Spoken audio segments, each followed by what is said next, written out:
This is my carbon dioxide smoke detector. I just put the AA batteries in it, and it says it counts down from 2 minutes, so it's counting down from 120 down to 0. Let's see what it does here. This is the first time I've turned it on.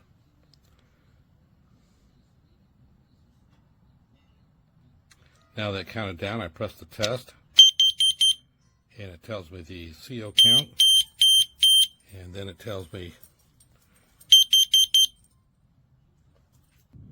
so when you press the test button, it shows you the CO concentration, and it shows you the dB per M, which is a smoke concentration.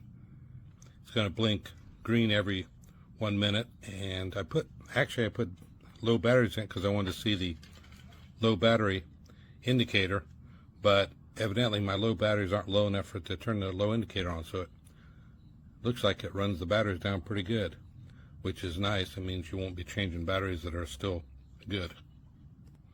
Instructions show where to place it and gives you some more details on it, but it looks like it works good. The LED is not backlit that I can tell. Oh yeah, it is. Alright, so in a dark room it really will be backlit so you can see it. I'm in bright light, so it's hard to tell. So there it goes. Works fine. Screws to mount it and the backing plate to put it on, all included. There you go, lock it on. That's that. Just as it should be.